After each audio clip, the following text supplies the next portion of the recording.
2020, así como de narrativas bio y necropolíticas, voces y discursividades sobre la vida, la muerte y la violencia, igualmente de la UACM del 2022. Esta es una, digamos, breve semblanza de toda una extensa producción que tiene nuestro invitado el día de hoy, en una publicación extensa de artículos y de otras apartados, libros colectivos. Dejamos pues la palabra a nuestro invitado el día de hoy. Bienvenido, doctor, y esperamos atentamente su contribución del día de hoy. Muchísimas gracias. Muchísimas gracias a todos y a todos. Una disculpa por la tardanza. No medimos la distancia, ni el tránsito sobre todo. Pero bueno, lo logramos. Miren, lo primero que quiero hacer es extender un agradecimiento a Claudia por la invitación, a todos ustedes por recibirme tan cordialmente. Y quiero extender mi agrado por la noticia de haber organizado un coloquio sobre Nietzsche. Pese a lo que pudiera parecer, últimamente eso no es tan frecuente como nos gustaría. Cuando yo comencé a estudiar filosofía, como por ahí del año 2000, los eventos que se organizaban, los coloquios, los entonces sobre Nietzsche, eran bastante comunes. Y con el avance de otras, digamos, tendencias teóricas como en la filosofía francesa o el postcolonialismo, esto ha venido en declive desde hace varios años. Entonces, cuando Claudia me avisó que había un evento sobre Nietzsche, pues a mí me hizo muy feliz porque es algo que he estado estudiando durante mucho tiempo. Entonces, bueno, muchas gracias por eso. Ahora bien, miren, yo quiero plantearles una cosa muy específica. Pero para ello tengo que ponerlos en contexto. Desde hace aproximadamente unos 8 años he estado trabajando en un proyecto que consiste en tratar de ampliar el horizonte de lo que todavía hoy se conoce como filosofía del lenguaje. Seguramente todos ustedes saben que cuando hablamos de filosofía del lenguaje, en la academia de las universidades, no solo mexicanas, sino sobre todo norteamericanas, pero también europeas, este rubro está ceñido a ciertos autores muy definidos, con ciertas orientaciones muy específicas, ¿no? Es una disciplina que se abarca desde lo que hace Frege, que pasa por Wittgenstein, el primer Wittgenstein, que pasa por Whitehead, Russell, en fin, ¿no? Básicamente es filosofía analítica de corte anglosajón, preocupada por la verdad en sentido de ecuación, preocupada por la relación entre las palabras y las cosas, en el sentido de la referencia, preocupada por cuestiones de semántica, es decir, que tienen que ver con el significado, y hasta ahí se queda. Desde hace mucho tiempo, digamos, mi formación es sobre todo hermenéutica. Entonces, a mí me cuesta trabajo comprender que la filosofía del lenguaje sea comprendida únicamente desde ese pequeño rubro. Entonces, llevo ya como unos 8 años aproximadamente tratando de ampliar los horizontes de esa filosofía, porque justamente lo que creo, y Nietzsche me ha ayudado mucho a ello, es que el lenguaje puede ser analizado de muchísimas más formas, mucho más allá del análisis lógico del lenguaje. Entonces, esto que les presento ahora es, a ver, un poco les cuento. Sacamos una primera publicación sobre los diferentes horizontes y territorios que puede tener la filosofía del lenguaje, en donde exploramos pensadores que tienen que ver con la hermenéutica, con el estructuralismo, con el postestructuralismo, pero también hicimos incursiones sobre territorios como la filosofía china, e incluso la filosofía, el pensamiento filosófico desde el pensamiento náhuatl. Es un texto que escribió Osiris González, que estuvo con ustedes también hace unos días, ¿no? Estamos por publicar otro que tiene que ver con la filosofía del lenguaje, pero desde el punto de vista de la retórica y la poesía, desde que son como otras tradiciones que están olvidadas por este flujo, digamos, mayor de la filosofía del lenguaje, Y estamos trabajando en otro sobre las contribuciones del postestructuralismo y del estructuralismo a eso que ha tenido a bien llamarse giro lingüístico.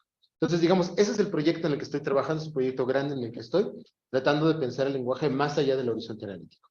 Ahora bien, lo que quiero presentarles a propósito de esto, en esta sesión, es cómo es que Nietzsche nos sirve para eso. ¿Cómo es que Nietzsche nos sirve para pensar el lenguaje más allá de este paradigma analítico, digamos? En ese sentido, hay dos cosas fundamentales. Una, Nietzsche es fundamental, digamos, en términos teóricos, para repensar el lenguaje, pero además el lenguaje es fundamental en la construcción misma del pensamiento de Nietzsche, ¿no? Son como dos vertientes diferentes. Por una parte, quiero mostrar la importancia de Nietzsche para pensar el lenguaje, pero por otra parte, quiero mostrarles la importancia del lenguaje para la construcción del pensamiento nietzscheano, que es una reflexión que no se ha tenido muy en cuenta en digamos, en la recepción que ha tenido Nietzsche en la academia, sino hasta fechas muy recientes. Entonces, un poco lo que quiero mostrarles es cómo estoy pensando, ¿no? ¿Será que ya les llegó la presentación? ¿La podemos poner? Sí. Gracias. Porque es una presentación muy, muy esquemática, pero sí me parece importante que lo tengan visualmente para ir formando como una especie de mapa. ¿Podemos pasar a la siguiente, por favor? Sí.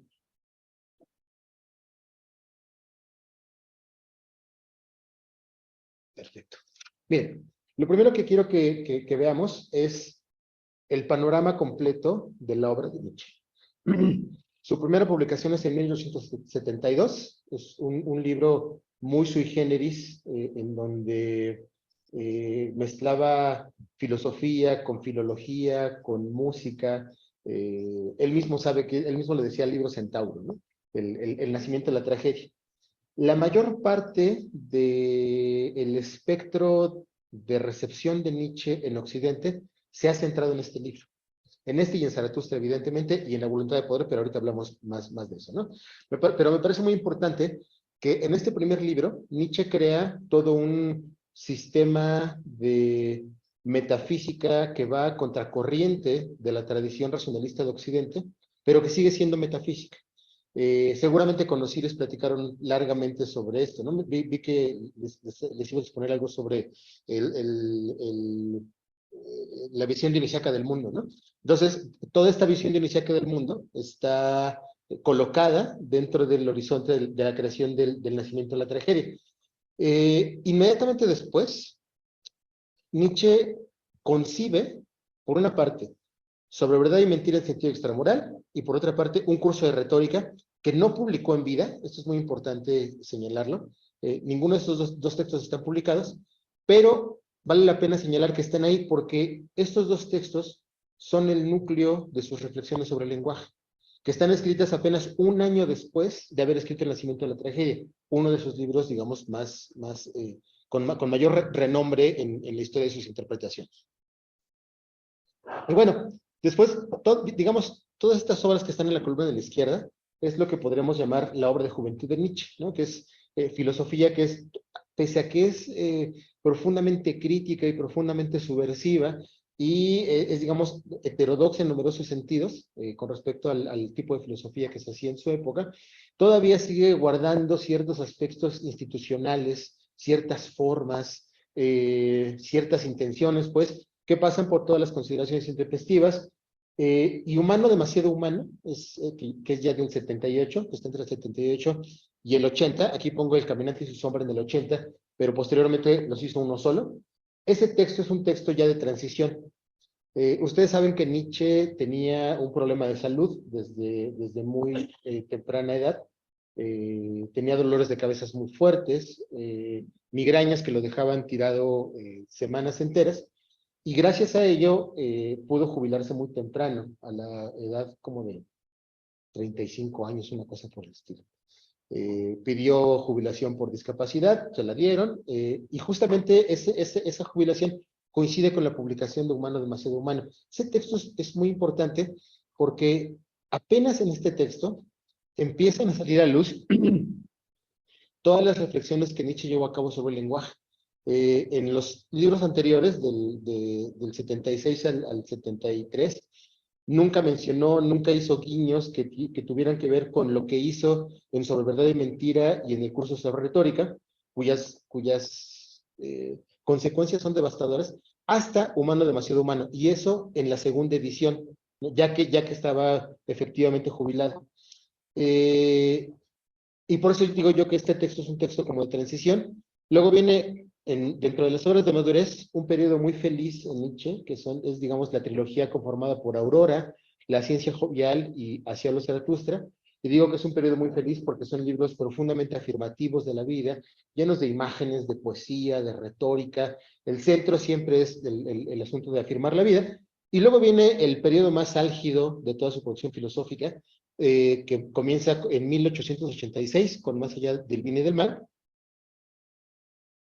y que llega hasta el 88, con Ecce Homo, ¿no? Que es el último libro que ya deja listo para la imprenta. Y toda esta etapa no es nada feliz, ¿no? Es una etapa súper crítica. Aquí podemos encontrar las críticas más incisivas de Nietzsche al sujeto, a la historia, a la verdad, a la ciencia, al progreso. Digamos, cualquiera de estos libros de esta última parte, cuando uno los abre, son siempre flechas que hieren nuestros conceptos más preciados, ¿no? Entonces, esta parte me parecía muy, muy importante porque quiero presentarles cómo se gesta una cierta crítica al lenguaje y a la cultura en la obra de Nietzsche en toda su obra. Y esta comenzaría desde Sobre Verdad y Mentira, tendría una cumbre muy importante en la genealogía de la moral, ¿no? Es decir, desde el 73 hasta el 77, más o menos. Y voy a hacerles una referencia a un texto que está en Ecce Homo, que es del 88. Entonces, básicamente, a lo largo de toda su obra, Nietzsche estuvo preocupado por el lenguaje. ¿Pueden poner la siguiente, por favor? Ahora bien, este trabajo que les quiero presentar se diferencia de muchas de las interpretaciones que se han hecho a lo largo de la historia en torno al pensamiento de Nietzsche. Miren, el primer autor que retoma su pensamiento es Georg Brandes, evidentemente. Él es un profesor que incluso tiene contacto con Nietzsche, tienen una serie de correspondencia diciéndole que he leído sus libros. Además, esto era extrañísimo, ¿no? Porque casi nadie leía Nietzsche mientras estaba vivo. Hubo ediciones de sus libros que, digo, todas las ediciones las pagaba él. Y hubo ediciones que no vendieron ni un solo ejemplar. Entonces, bueno, era, digamos, poco leído. Entonces, el hecho de que Brandes se interesara en su obra era ya algo más o menos notable, ¿no?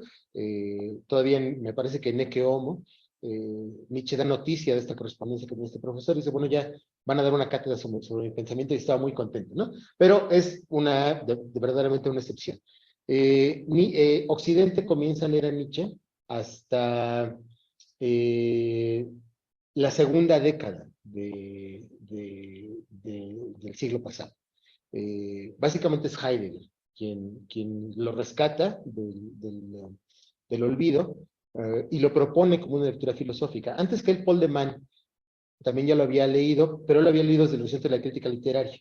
Entonces, desde el horizonte de la filosofía, propiamente de la filosofía, es Heidegger quien lo pone sobre la mesa y dice, miren, aquí hay una cosa que tenemos que leer, ¿no? Entonces, bueno, de ahí se instaura toda una lectura que pasa por Fink, que pasa por Gadamer, que llega por Bátimo. Yo aquí a Bátimo lo pongo en la escuela italiana porque es italiano, pero su pensamiento es más alemán que italiano, ¿no? Hereda todo este camino que viene de Nietzsche, que pasa por Heidegger, que está preocupado por temas como el nihilismo, la muerte de Dios, la voluntad de poder y el superhombre. Son los temas que colonizaron la academia occidental del pensamiento de Nietzsche, ¿no? Son, digamos, como los temas mainstream, pero que están colocados ahí por varias razones.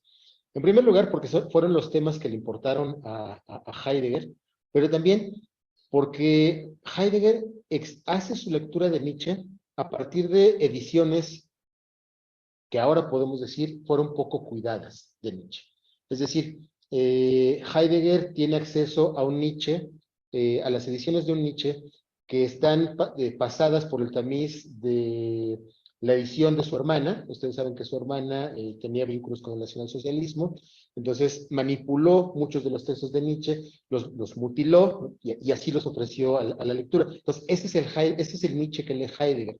Además, Heidegger tiene como consigna que la voluntad de poder es el libro fundamental de la obra nietzscheana, cuando en realidad la voluntad de poder es un libro que construyeron entre la hermana de Nietzsche y Peter Gast, su viejo editor, a partir de los fragmentos póstumos, ¿no? Por ahí encontraron que Nietzsche tenía el plan de escribir un libro que se llamara La voluntad de poder, y entonces a partir de ahí dijeron, vamos a hacer la voluntad de poder, ¿no? Y de esos textos empezaron a extraer cosas, cuando Nietzsche no hizo eso, ¿no? Entonces, esto es lo que produce esta lectura de Nietzsche. Ahora bien, la escuela italiana tiene una recepción, digamos, un poco más crítica. Por una parte de la escuela alemana, pues decir, por la lectura heideggeriana, pero cuentan también con quienes reeditaron las obras completas de Nietzsche, que son Colli y Montinari, los italianos. Colli es filólogo, es historiador de la filosofía, Montinari es germanista, y entonces tiene una recepción muy crítica en términos de todo el tiempo estarle haciendo puntualizaciones a Nietzsche con respecto a sus interpretaciones de la historia, con respecto a sus derivaciones etimológicas, en fin, es una reacción interesante, pero que no marcó mucha mella en el mundo académico. Lo que sí marcó una pauta fue la edición que ellos hicieron de Nietzsche. Es la edición que hasta la fecha es, digamos, la más renombrada, porque está organizada cronológicamente. Y entonces eso nos da una idea bastante acertada, creo yo, de cómo Nietzsche fue desarrollando su pensamiento a lo largo del tiempo. ¿Podemos por la siguiente? Sí. Bueno, está también la escuela francesa, que ha sido muy, muy importante, ¿no? Digamos, ya que la escuela alemana colocó a Nietzsche en el panorama filosófico, la escuela francesa ha sido bastante heterodoxa con Nietzsche, ¿no? O sea, imagínense ustedes que los primeros autores que leen a Nietzsche, pues son Bataille, Artaud, Klossowski, Sartre, ¿no? Pensadores que están todo el tiempo tratando de ejercer críticas desde numerosos lugares a la cultura, a las instituciones, a la vida, digamos, en general, y que tienen como estudiantes a pensadores como Foucault, Deleuze, Derrida, Nancy, que digamos, lo que hacen es utilizar a Nietzsche para producir sus propias miradas disruptivas, sus propios ejercicios críticos. Ellos le ponen mucha atención al papel que juega la genealogía en Nietzsche. Cada quien hace su propia interpretación de qué significa la genealogía, pero ellos, por ejemplo, se dejan de fijar en cosas como la voluntad de poder, el eterno retorno, ¿no? Por ejemplo, Foucault tiene una lectura brutal de Nietzsche, eso seguramente lo vieron con Gonzalo, ahora que estuvieron platicando con él, ¿no? Foucault tiene una lectura muy puntual de cómo trabaja la genealogía en Nietzsche, y él deja de lado, por ejemplo, temas como el eterno retorno, ¿no? O el superhombre, son cosas que no le interesan. Digamos, todos estos pensadores retoman aspectos del pensamiento de Nietzsche que les sirven para sus propias interpretaciones críticas, y lo que hacen con eso es construir otro Nietzsche completamente distinto que el que había creado la historiografía y la filosofía alemana. Y son precisamente los franceses los que llevan los análisis de Nietzsche directamente a cierta comprensión del lenguaje. Derrida con la deconstrucción, Deleuze con el acontecimiento, Foucault con la arqueología. Desde ahí están trabajando ya cierta forma de comprensión del lenguaje Nietzsche. Claro que la hermenéutica también lo había hecho. Cuando Heidegger propone el lenguaje como un existenciario fundamental, está pensando de buena medida en el lenguaje como condición de posibilidad, como Nietzsche lo planteó en varias ocasiones, pero digamos que la mirada ontológica heideggeriana tenía una confección muy específica y muy cerrada de la ontología, que encerraba el lenguaje desde cierta comprensión de la ontología como condiciones originarias, ¿no?, de posibilidad del ser. Entonces, todo eso tiene una ebullición brutal en la recepción francesa, ¿no? La que sigue, por favor. Ahora, en México también tenemos una historia, ¿no?, de recepción del pensamiento nietzscheano. Seguramente en cada país tienen una historia. Yo les presenté la alemana, la italiana y la francesa porque me parece que son como las más influyentes, no son las que determinan diferentes lecturas, pero acá nosotros tenemos que básicamente el Ateneo mexicano leía Nietzsche.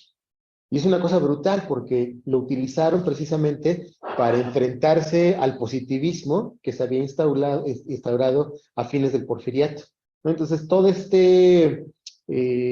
esta, digamos, mirada crítica que tenían Justo Sierra, Antonio Caso, pero sobre todo Pedro Enrique Sureña, comienza a verse reflejada en una lectura muy peculiar que tenían de Nietzsche. Leían a Nietzsche particularmente desde la ética. Era, digamos, lo que más les interesaba. Ni siquiera desde la política, ¿saben? Un poco era como construir un tipo de ética que fuera capaz de hacerle frente a la razón tecnificada y teleológica y bastante cerrada además de muchos de los presupuestos positivistas. Pero cuando nosotros leemos las cosas que escribían en torno a Nietzsche, no deja de llamar la atención, ¿no? Que incluso había como una especie de Nietzsche cristiano, ¿no? Lo cual, leído desde este horizonte, ¿no?, 8 décadas después, es bastante difícil. Pero lo interesante es ver cómo desde el inicio hay una recepción de Nietzsche para realizar la crítica, ¿no? Un segundo flujo de autores, de autores que retoman a Nietzsche, ya más propiamente dicho en el territorio de la filosofía, está dado por el exilio español, ¿no? José Gaos, que traduce numerosas obras, lea Nietzsche en relación con el marxismo, pero sobre todo Eduardo Nicol. Yo creo que Eduardo Nicol siembra una escuela muy importante en donde se piensa a Nietzsche desde su propia grecofilia y germanofilia que tenía el propio Nicol, pero también desde el vitalismo y desde ese impulso como fenomenológico que todo el tiempo estuvo animando su pensamiento, ¿no? Y entonces, bueno, entre ellos fueron capaces de formar a una generación amplia de profesores como Juliana González, como Lisbeth Sagols, como Paulina Rivero, que también estuvo con ustedes, ¿no? Ricardo Guerra, evidentemente. Y esta generación es peculiar, ¿saben? Porque se encuentran con Nietzsche justo en la caída del marxismo. Es algo que signa la recepción de Nietzsche en México. Cuando caen los bloques socialistas, cuando parece que el socialismo ha sido, o el comunismo en sus diferentes matices, pues, han perdido fuerza crítica, han perdido potencia para transformar el mundo. Muchos intelectuales voltean a ver a Nietzsche y encuentran en él un nuevo bastión para poder seguir ejerciendo su mirada crítica desde otros lugares. Pero claro, esto lo hacen desde la recepción, sobre todo alemana, italiana. La francesa se tarda un poquito más en penetrar en diferentes momentos. Y entonces, por ejemplo, autores como Crescenciano Grave, de la misma Paulina, Rebeca Maldonado, reciben a Nietzsche desde la tradición de hermenéutica. Y entonces se tratan todo el tiempo de pensar a Nietzsche desde cierta forma de interpretación de la ontología, desde cierta forma de interpretación del lenguaje al servicio de esa ontología. Greta Rivara está incluso en esta misma posición, Pero, digamos, la tradición francesa, que es la que lee a Nietzsche de otra manera, entra por otras vías, ¿no? Por ejemplo, Ana María Martínez, a quien no puse aquí, ¿no? Ana María Martínez de la Escalera, Erika Lindig, eh, Xenia Llévenes, qué sé yo. Otras personas que están trabajando Nietzsche como fuera de la tradición hermenéutica. Pero a mí me parece importante remarcar que en toda a finales de la década del 90 y a principios de la primera década de este siglo, el Nietzsche que tenemos en México es un Nietzsche propiamente ético y hermenéutico. Porque, digamos, la gente se acerca a él para tratar de buscar nuevas interpretaciones sobre el mundo, sobre la vida, y buscar, digamos, ciertos anclajes ético-políticos, pero más sesgados hacia la ética, para evitar de maneras diferentes el mundo, ¿no? Digamos, frente a la caída de los comunismos. La que sigue, por favor. Ahora bien, esto que les pongo en esta diapositiva, eh, el- tiene como finalidad ofrecerles una mirada muy tosca sobre los trabajos que se han publicado sobre el lenguaje Nietzsche. Es decir, no sé, en la década de los 70 encontré dos trabajos, ¿no? Todos estos trabajos son fundamentalmente alemanes y franceses. En los 80, solamente hasta finales de los 80 se comienza a trabajar un poco más sistemáticamente y es hasta ya bien entrada la década de los 90 que se comienzan a producir otro tipo de trabajos pensando en la retórica en Nietzsche, en la metáfora en Nietzsche, pero son todos estudios muy aislados. Aquí se me olvidó poner, pero vale la pena mencionar que, por ejemplo, en España contamos con el trabajo de Gerbós, que es muy importante. Él es quien ha compilado todos los fragmentos sobre filosofía del lenguaje. Está Jesús Conín también. Y bueno, acá en México, Greta Rivara ha trabajado sobre este asunto de el lenguaje, ¿no? Entonces, todo esto es como panorámico para mostrarles cómo el tema del lenguaje en Nietzsche ha sido poco explorado, no solo en México, sino en el mundo, y ha permanecido siempre, digamos, un poco marginal respecto de las recepciones que se han hecho de Nietzsche en diferentes latitudes. Entonces, lo que quiero mostrarles es que nosotros podremos encontrar tres momentos fundamentales para pensar el lenguaje en la obra de Nietzsche. El primero de ellos estaría dado en el nacimiento de la tragedia. Mm. Y a mí me parece muy importante colocarlo en ese registro, porque desde mi punto de vista, el nacimiento de la tragedia es el libro de Nietzsche en el que nosotros podemos encontrar prácticamente la totalidad de toda su obra. Es decir, si nosotros hacemos una lectura detallada, minuciosa del nacimiento de la tragedia, vamos a encontrar que el resto de los temas de los que se ocupó a lo largo de todos sus otros libros están ya contenidos ahí, como intuiciones, como sugerencias, como guiños incluso, y por eso es muy importante que localizamos el tema del lenguaje desde aquí. Miren, el gran problema con el nacimiento de la tragedia es que, como el mismo Nietzsche decía, es un libro centauro. Es un libro en el que están aconteciendo muchas cosas. Hay tres cosas mínimamente que están aconteciendo ahí. Uno es un exégesis, efectivamente, un exégesis de la tragedia griega. Nietzsche se está preguntando, ¿cómo fue posible la tragedia griega? Y para ello, busca en sus fuentes y trata de preguntar en sus textos poéticos cómo fue posible una cosa como la tragedia. Pero al mismo tiempo, lo que está aconteciendo ahí es una elaboración de una propuesta filosófica propia. Es decir, simultáneamente, en tanto que Nietzsche está estudiando a los griegos, los está estudiando para apropiarse de ellos de tal forma que a través de ellos pueda construir una propuesta filosófica propia que consiste en proponer una metafísica de artista. Y por si esto no fuera poco, al mismo tiempo Nietzsche se está haciendo una pregunta que va a recorrer el resto de su obra. ¿Para qué la ciencia y el arte para la vida? Esta es una pregunta muy, muy importante en Nietzsche, ¿no? Todo el tiempo se ha tratado de pensar, ¿para qué hacemos todo esto? ¿No? ¿Para qué tanto conocimiento? ¿Para qué tanta tecnología? ¿Para qué tanto arte? ¿No? ¿De qué le sirve eso a la vida? Ese para la vida en Nietzsche siempre es muy importante. Entonces, si esto es así, me gustaría que nos detuviéramos, la siguiente, por favor, nos detuviéramos brevemente en este análisis que seguramente ya realizaron con el doctor Ciris González.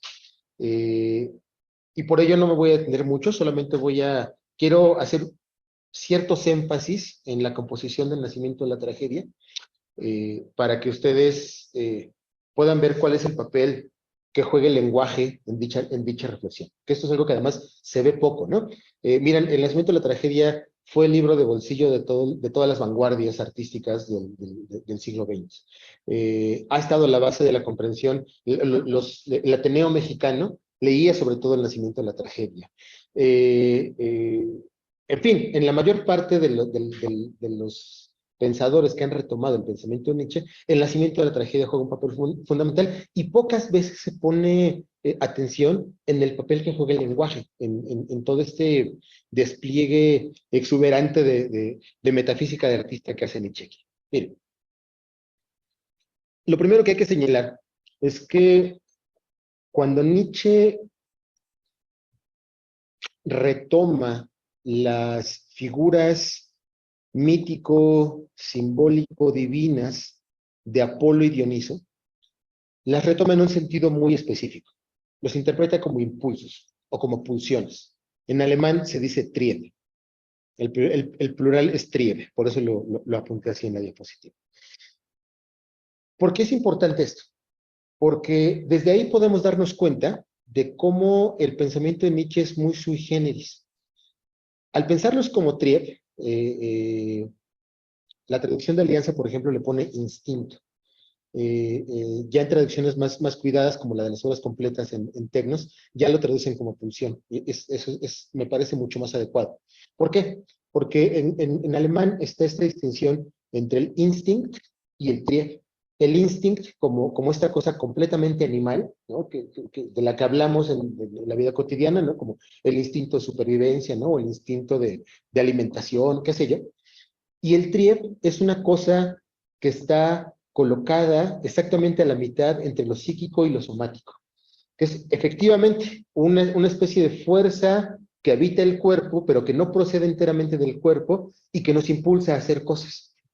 De hecho, Freud retoma la palabra, el concepto Trieb, y le da su propia carga, pero que es muy cercana a lo que Nietzsche está tratando de proponer acá. Bueno, entonces, ¿qué significa que Apolo y Dionisos sean Triebe? Vamos a ponerlo, vamos a tratar de examinar ese significado desde la pregunta que se hace Nietzsche. Miren, para ponerlo en términos muy sencillos, cuando Nietzsche se pregunta por la tragedia griega, se pregunta por un fenómeno muy específico. Seguramente todos ustedes han leído una tragedia griega o han acudido a una representación de una tragedia griega.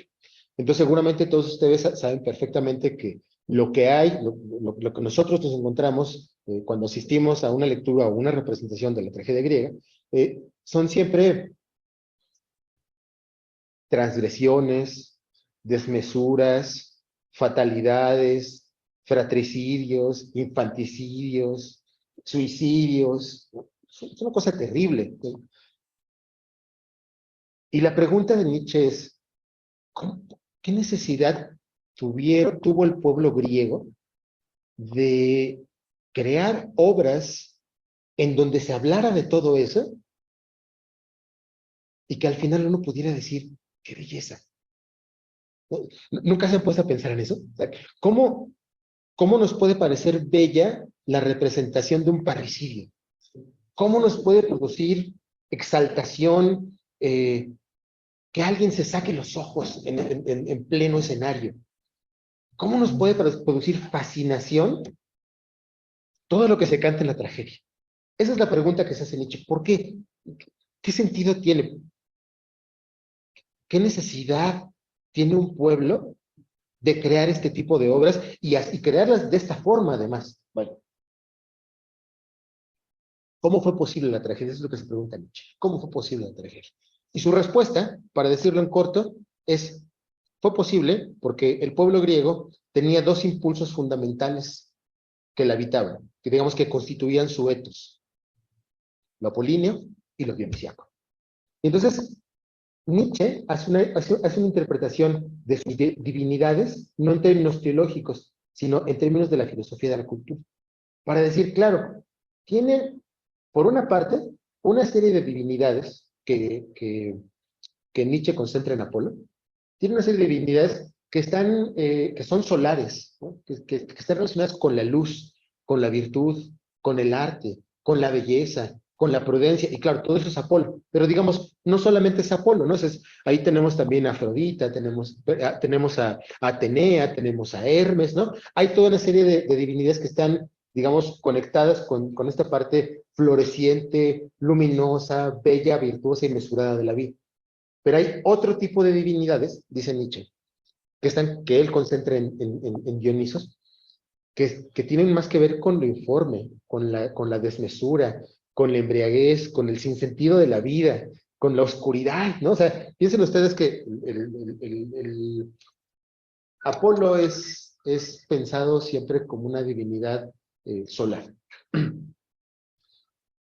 Y piensen como resplandeciente, pues, ¿no? Y que en una buena parte de sus genealogías está colocado como el padre de las musas, es decir, es el padre de las artes, el abuelo de las artes, pues, ¿no?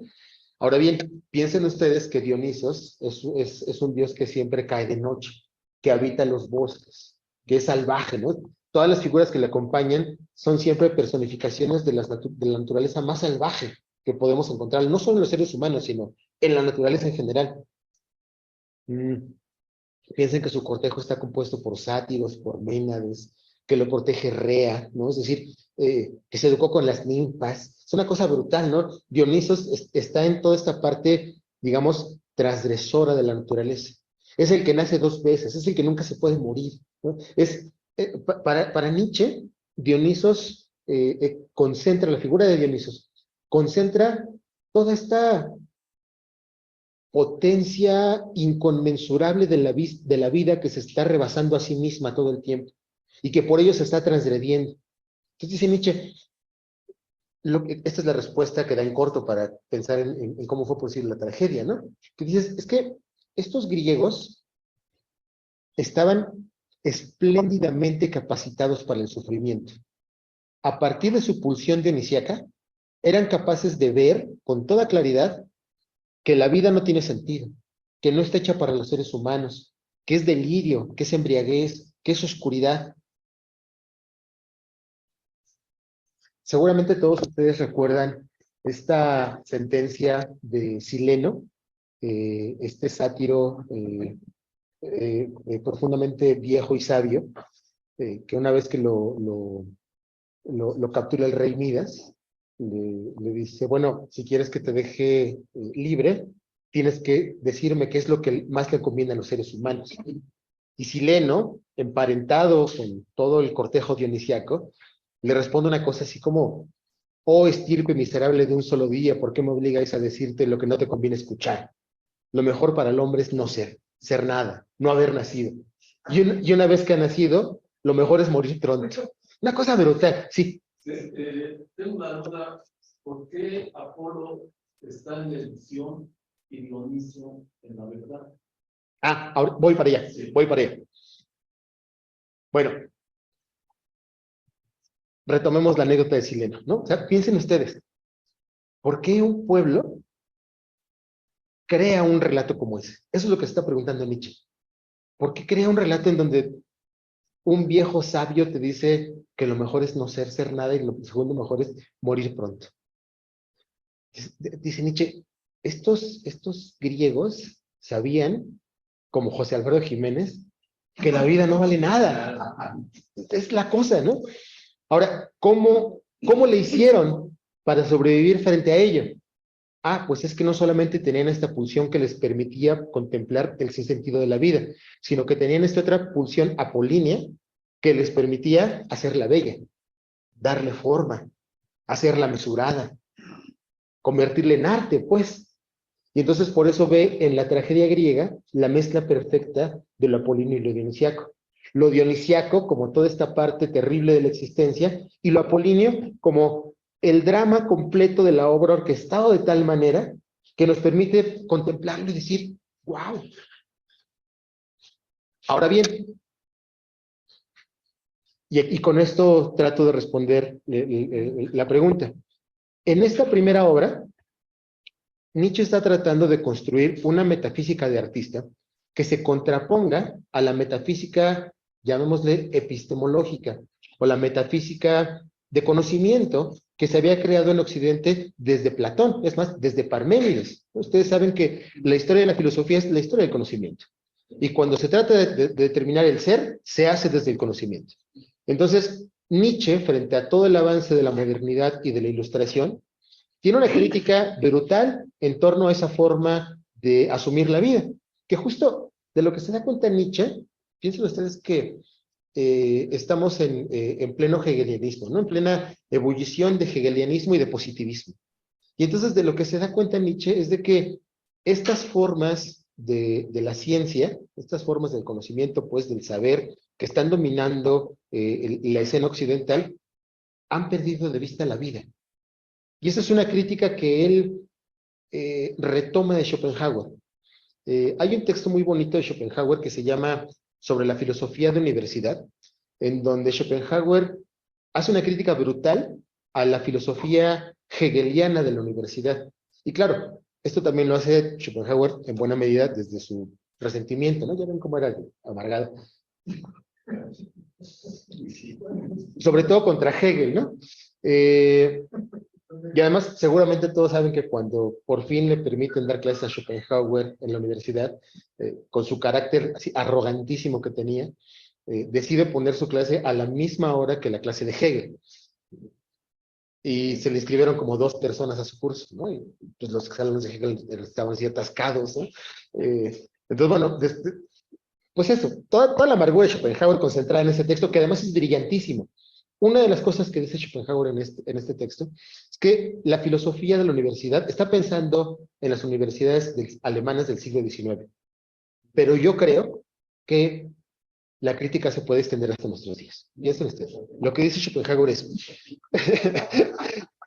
lo que dice Schopenhauer es, la filosofía de universidad se ha esforzado en crear conceptos grandes y hermosos como pompas de jabón, que al menor contacto con el suelo estallan y no pueden soportar el peso de la realidad, ¿no?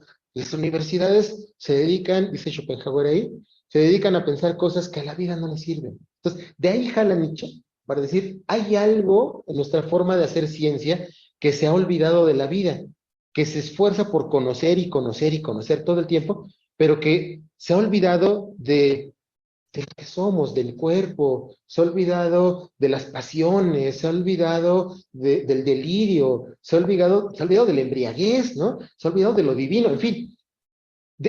Es justo por esta razón que Nietzsche contrapone a la metafísica epistémica de Occidente una metafísica de artista, pensando en este modelo griego de Apolo y Dionisos. Y por eso, para Nietzsche, dentro de esta forma de pensar que está creando, la verdad no tiene un registro en el ámbito del epistemológico. Para Nietzsche, la verdad es una verdad que está en el registro de lo existencial, que está en el registro de la vivencia, de lo que ahora podemos comprender como vitalismo. Dionisos es sobre todo una experiencia. Es decir, miren, piensen ustedes esto. Más cercano a la intuición que a la razón. ¿Cómo? Más cercano a la intuición que a la razón. Claro, sí. Si lo ponemos así, claro. Miren, piensen esto. Imagínense ustedes que los griegos son el pueblo que inventa la filosofía, que inventa el teatro, que inventa básicamente las bellas artes, que inventa la virtud, que inventa la prudencia, en fin. El logos, ¿no? Es un concepto griego. La ciudad más importante de Grecia está dedicada a la diosa de la sabiduría, que es Atenea. Ahora, piensen ustedes que ese pueblo que tuvo toda esa creación alrededor de ellos, guardaban 2 épocas del año para ser dionisíacos. Las grandes Dionisias y las pequeñas Dionisias. Cuando sembraban y cuando cosechaban. Y en cada una de ellas se hacían festivales de teatro, que estaba dedicado a Dionisos. Bebían mucho vino, el que cosechaban, etc. Tenían bacanales, perdían el rango, se olvidaban de quiénes eran. Esto le llama la atención a Nietzsche. ¿Saber por qué? ¿No? ¿Por qué ese pueblo tan virtuoso tuvo necesidad de ello? Entonces su respuesta vuelve a ser la misma. Claro, lo que pasa es que todos ellos tenían un acceso privilegiado a la verdad en términos de experiencia. La verdad es Dionisos. La verdad es ese uno primordial, esa totalidad de la vida en la que todos estamos y en la que todos somos iguales y en la que no hay una diferencia sustancial entre uno y otro, en la que todos estamos comunicados y en la que la vida de un individuo no vale para absolutamente nada, porque somos una comunidad. Y entonces puedes intercambiar el lugar con quien tú quieras, puedes voltearte de casa y no pasa nada, dice Nietzsche. Eso se sabe en la experiencia de la bacanal. Eso se sabe en la experiencia del delirio, de la embriaguez. Y ahora, piensen que no solamente se trata de embriaguez vía el vino. O sea, sí, pero no solo, ¿no? Claro, no solo es etílico. La embriaguez puede ser una experiencia, como decía Baudelaire, ¿no? De vino, de poesía o de virtud, a vuestro antojo. Es un estado extático. Estar fuera de uno mismo puede producirse mediante el baile, por ejemplo, ¿no? Puede producirse mediante el canto, puede producirse mediante la sexualidad, puede producirse de diferentes formas, pues, ¿no? Salir de uno mismo es una experiencia dionisíaca. Salir de uno mismo y fundirse con la totalidad es la experiencia dionisíaca. Y dice Nietzsche, esa es la que ellos comprendían como verdad. Ahora bien, para poder soportar esta verdad, tenían que presentarla metamorfoseada como ilusión, vía Apolo. Entonces, digamos, si ustedes se dan cuenta, lo que está aquí a la base es la distinción schopenhaueriana del mundo como voluntad y representación, básicamente, ¿no? Es decir, Dionisos es la voluntad, Apolo es la representación. Aquí Nietzsche es un gran lector de Schopenhauer y lo está leyendo casi al dedillo.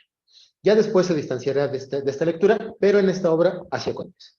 Entonces, esa es la razón por la cual, recordarán ustedes, Schopenhauer, que además es profundamente kantiano, propone que el mundo como voluntad de representación es así porque el mundo nos está dado como fenómeno, ¿no? Digamos, nunca tenemos un acceso a la verdad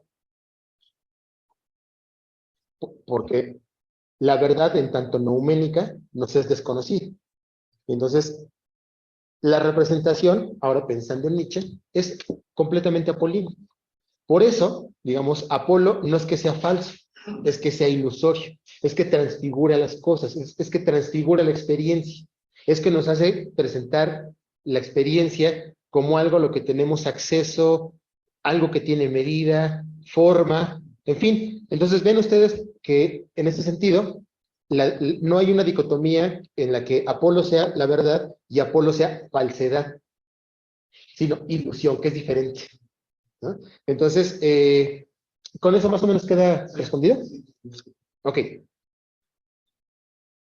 Dentro de esta metafísica de artista, podemos ver que verdad e ilusión efectivamente no son categorías epistémicas, sino existenciales, y el acceso a la verdad es siempre digamos, crear una forma ampliada de experiencia. Digamos, estar en lo dionisíaco es creación de experiencia hacia lo que Nietzsche está comprendiendo como lo verdadero. Ahora bien, ustedes se preguntarán, ¿y qué diablos tiene que ver el lenguaje con todo esto? Pues es una cosa que a mí me parece de verdad brutalmente hermosa. En el parágrafo 6 del Nacimiento de la Tragedia, Nietzsche examina cuál es el papel de la poesía y de la música en la creación de la tragedia. Entonces, él se da cuenta de varias cosas. Por una parte, se da cuenta que la música arcaica de los griegos es una música fundada en el ritmo de la lira y de la cítara. Son instrumentos de cuerdas, ¿no? Entonces, si ustedes buscan por ahí en YouTube cómo sonaba la lira, pues se van a dar cuenta que es básicamente puro ritmo, son puras cuerdas. Y dice Nietzsche, pues esta es una hipótesis que él tiene, ¿no? Lo que hizo Dionisos fue introducirle melodía y armonía a la musicalidad griega, con la introducción, por una parte, de las percusiones y por otra parte de los vientos. Ustedes recordarán que a los sátiros y a las ménades siempre se les representa con flautas y con percusiones. Entonces dice Nietzsche, esto es un enriquecimiento brutal en la vida, porque genera que la vida deje de ser solo ritmo y que se convierta en una música completa. Cuando esto se pone de esta manera, dice Nietzsche, efectivamente en la música, y aquí también está siguiendo Schopenhauer, en la música tenemos una vía privilegiada de acceso a lo dionisiaco. Es precisamente el ritual que acontece por medio de la música que nosotros podemos acceder a esta forma de la experiencia que además pierde lo apolíneo por completo. Porque si ustedes se dan cuenta, en la música no hay representación, no hay forma, como en la escultura, o como en la arquitectura, o como en la pintura. Es una cosa completamente abstracta. Entras así a lo desconocido. Y además Nietzsche se da cuenta de que la música tiene esta facultad para producir estados de ánimo, para producir experiencias, ¿no? La música te puede inducir a posiciones demoníacas, te puede inducir a la mesura. Ustedes saben que los griegos educaban a sus niños, les enseñaban a ser prudentes, les enseñaban frónesis, siguiendo el ritmo de la lira, ¿no? Para que dejaran de agitarse como locos. Ya ven cómo son los niños. Entonces, la música está colocada en el terreno de lo verdadero. Y luego se pregunta Nietzsche, bueno, ¿y qué pasa con la poesía hablada? ¿Cómo se introduce la poesía en la música? Y ahí es otra hipótesis, es en el parágrafo 6. Sí, claro. Los griegos se dieron cuenta que la música te puede producir ciertos estados, que la música te puede inducir a ciertas experiencias.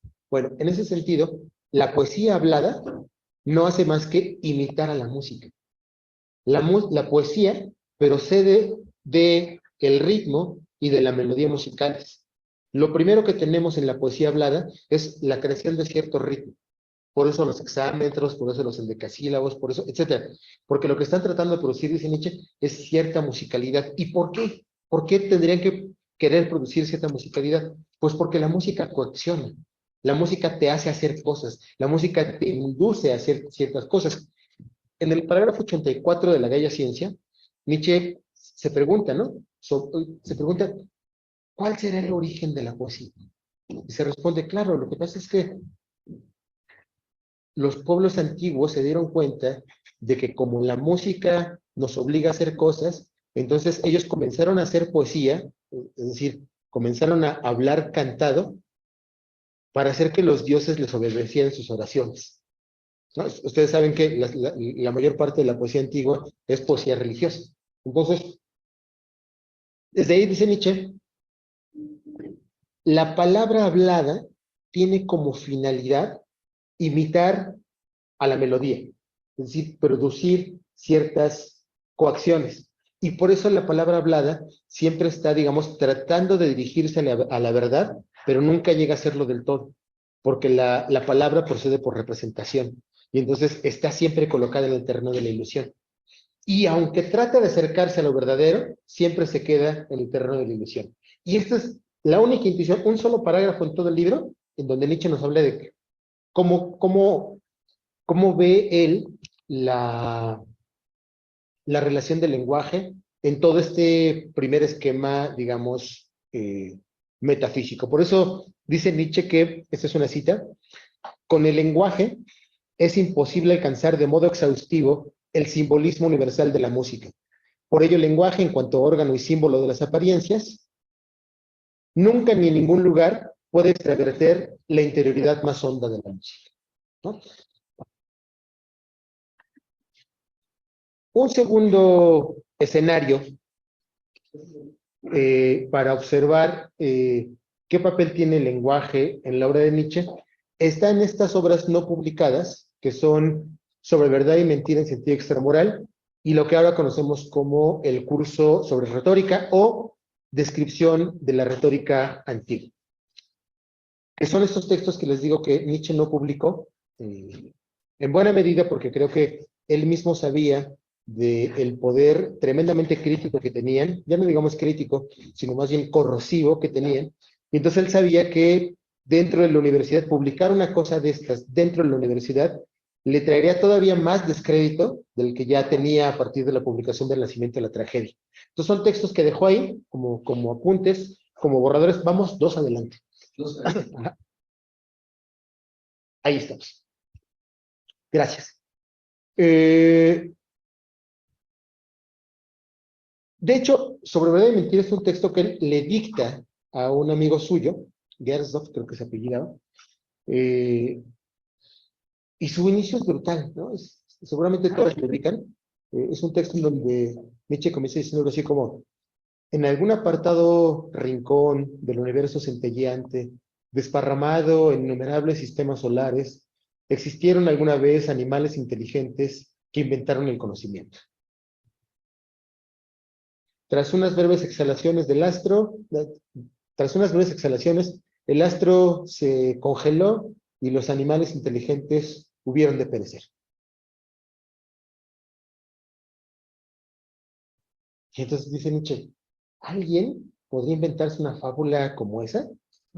Y con todo, no ilustraría lo caduco, estéril, arbitrario y pobre que es el intelecto humano en el universo. Ven ustedes cómo lo primero que tenemos ahí es una profunda crítica, otra vez, al antropocentrismo y al conocimiento como instrumento privilegiado para habitar el mundo. Nietzsche está poniendo sobre la mesa que el conocimiento solamente pues una de nuestras facultades, que ciertamente tiene sus utilidades, pero que cuando se acabe la vida en la Tierra, no va a haber pasado absolutamente nada para el universo. Ahora bien, la pregunta fundamental que se hace Nietzsche en este texto es: ¿de dónde procede en el universo entero, en esta constelación, el impulso hacia la verdad? Y aquí quiero que nos detengamos a pensar en la forma de la pregunta. Ustedes saben que en filosofía es un lugar común que las preguntas son más importantes que las respuestas, ¿no? De lo que se trata es de hacer preguntas. Nietzsche lo sabía. Y la forma en la que él hace sus preguntas es siempre demoledora. Ven ustedes lo que está diciendo. ¿De dónde procede en el mundo entero, en esta constelación, el impulso a la verdad? No pregunta qué es la verdad. Él sabe que si pregunta qué es la verdad, haría una pregunta de tipo metafísico, como la que se hizo Platón, como la que se hizo Kant, como la que se hizo Hegel, y como la que se ha hecho toda la tradición. Y por tanto, su respuesta no podría estar lejos de lo que la tradición ha respondido. Por eso se pregunta, primero, la primera ascensión que tiene esta pregunta es que la verdad no es una cosa inmaculada que tiene una importancia por sí misma y que se autosustente, sino que tenemos un impulso hacia ella. Que como veremos inmediatamente, no es este impulso del zauma y de la filía que presumía Aristóteles, es otra cosa muy diferente. Pero bueno, es un impulso hacia la verdad. Y por eso se los puse en alemán, para que vieran cómo es igual el Trieb zur Wahrheit. Vean ustedes cómo está colocado en el mismo terreno de la pulsión, ¿no? De lo apolíneo y de lo dionisiaco. Pero además, ese impulso hacia la verdad tiene procedencia. Y entonces lo que se va a preguntar Nietzsche en este libro es, ¿cuál es esa procedencia? ¿Por qué buscamos la verdad? ¿Por qué necesitamos la verdad? Es lo que se está preguntando aquí Nietzsche. En primera instancia, antes de preguntarse qué es la verdad, se pregunta, ¿por qué necesitamos la verdad?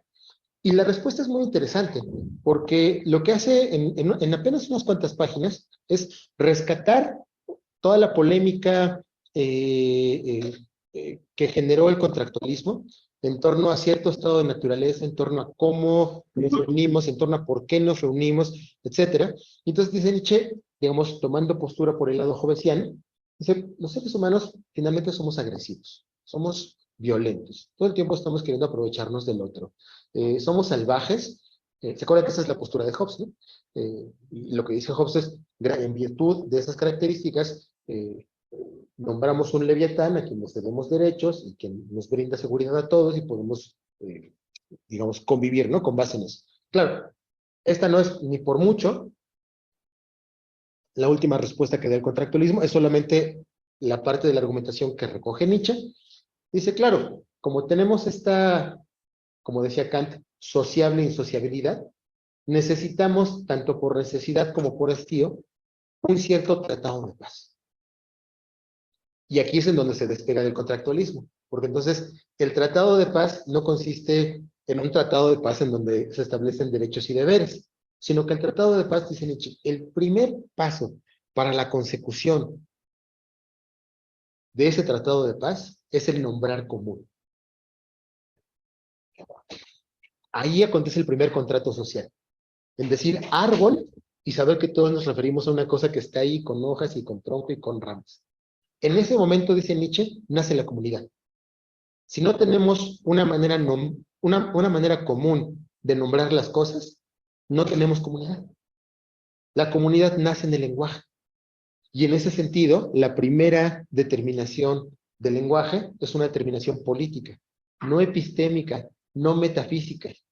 ¿Se dan cuenta? Lo que está diciendo Nietzsche a partir de esta argumentación es que más importante que el conocimiento en el terreno del lenguaje es la política. Es eso que podemos entender como comunicación. Ahora veremos qué es más imposición que comunicación, pero digamos, tiene que ver con comunidad, tiene que ver con hacer el mundo común. Entonces, ontopolíticamente, el lenguaje es lo que nos permite tener un mundo en común. Una vez que establece esta primera premisa, de ahí se pregunta Nietzsche, bueno, ya que tenemos un mundo en común, vale la pena que nos preguntemos, ¿concuerdan las palabras con las cosas? ¿Son las palabras las designaciones adecuadas para las cosas? Y claro que su respuesta es que no, ¿no? Ustedes saben que por esta misma época, la lingüística en general, pero sobre todo por vía de Saussure, también estaban ya examinando tesis en torno a la arbitrariedad del signo lingüístico, para mostrar que una palabra no se corresponde necesariamente con su cosa, sino que siempre son relaciones convencionales, ¿no? Siempre son relaciones consensuadas, que son históricas, que acontecen por el uso, y que no hay manera de demostrar, como todavía Platón se lo preguntaba en el Cratilo, cuál es la necesidad ontológica necesaria entre palabra y cosa. Entonces, Nietzsche se coloca en esa discusión y dice, no, las palabras son completamente arbitrarias, ¿no? Y bueno, si ustedes se dan cuenta, en realidad, hasta aquí, Nietzsche no ha ido más lejos de lo que la misma sofística ya había hecho varios siglos atrás. Es decir, si nosotros leemos a Protágoras, a Gorgias, nos vamos a dar cuenta de que ya en estos textos se estaba trabajando con la presuposición de que el lenguaje es convención, de que el lenguaje forma comunidad. Entonces, digamos, lo que está haciendo Nietzsche es subvertir el platonismo a partir de sus propios, de los propios contemporáneos de Platón, ¿no? Pero la gran originalidad de Nietzsche está en el que justo en este momento la argumentación se pregunta, bueno, si esto es así, entonces, ¿qué es una palabra? Y ahora sí hace la pregunta ¿qué? En ese talante metafísico. ¿Qué es una palabra? Y su respuesta es brutal. Es la reproducción en sonidos de un impulso nervioso. Cuando Nietzsche hace esta aseveración, lo hace en doble sentido. Por una parte, es digamos una ironía de Nietzsche. Por una parte, se coloca en el terreno del positivismo, en donde es como si Nietzsche les dijera, a ver, ¿quieren hablar de hechos? Yo les voy a mostrar un hecho. El hecho es que Cuando nosotros decimos árbol, y nos referimos a la cosa que está allá afuera, están ocurriendo una serie de procesos de los cuales no somos conscientes. Que cuando nosotros percibimos el árbol, lo que tenemos en nuestra mente no es el árbol, sino una imagen del árbol. Es decir, no está la cosa en nosotros, sino la imagen de la cosa. Y ahí, dice Nietzsche, hay una primera metaforización de la cosa que está, digamos, pasando hacia nosotros. Y luego, de esa primera imagen, que es ya una metáfora, la traducimos en sonido para decir árbol. Dice Nietzsche, ahí hay otra metaforización. Entonces, cuando nosotros decimos árbol, se pregunta Nietzsche, ¿qué queda de la cosa árbol a la cual nosotros estamos señalando? No queda nada. Lo que tenemos son solamente metáforas. Y el lenguaje, por ello, dice Nietzsche, ontológicamente hablando, es siempre y originariamente hablando, una metaforización de lo real. Desde ahí, vamos a tener que quedarnos con esta parte del pensamiento. De Nietzsche ya no vamos a poder llegar a la parte final, pero creo que tenemos elementos suficientes para señalar lo que quiero señalar.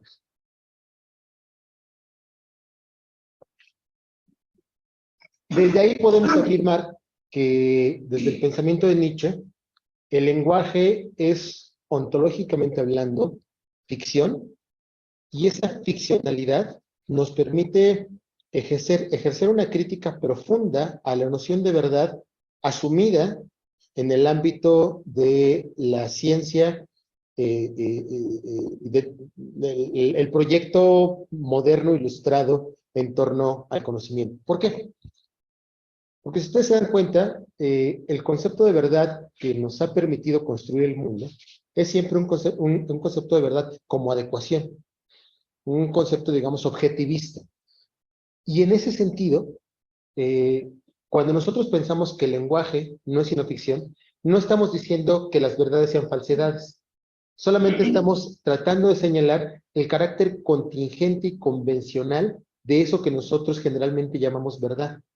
Y entonces, digamos, con eso Nietzsche está abriendo la puerta, está construyendo la posibilidad de la pululación de nuevas verdades que nosotros podemos construir para seguir construyendo el mundo, porque, y esto es muy importante, Nietzsche se da cuenta de que ese concepto de verdad que ha construido el mundo, que ha dirigido, que ha sido rector de las ciencias occidentales, no solamente ha sido rector del conocimiento, sino que ha sido el rector de la construcción de los órdenes de vida y los órdenes civilizatorios de todas nuestras sociedades. En la medida en la que presuponemos que hay una verdad que está ahí y que podemos alcanzar. Y entonces, a partir de este concepto del lenguaje como ficción, se puede ver que no solamente la verdad por adecuación que ha construido el mundo, sino que también ha producido órdenes específicos de poder y de dominación, presuponiendo que hay una verdad que está ahí. Y esa verdad es la que ha construido, digamos, estos órdenes civilizatorios que tenemos. Entonces, a partir del lenguaje como ficción, podemos echar abajo estos presupuestos metafísicos y mostrar cómo todo este orden civilizatorio que nosotros hemos construido es un orden construido a partir de ciertos elementos contingentes que pueden ser rastreados histórico, genealógicamente, para mostrar su propia contingencia. Y para mostrar al mismo tiempo que es posible su subversión, su derrumbamiento, su reconstrucción. Es decir, para decirlo en una palabra, Nietzsche mediante su crítica al lenguaje, nos permite acceder a la destrucción del mundo tal y como lo tenemos para posibilitar su reconstrucción en los términos que nosotros consideramos convenientes. Yo creo que con eso acabamos. Muchas gracias por su atención, por su paciencia. Supongo que tenemos tiempo para preguntas y ese tipo de cosas, ¿no?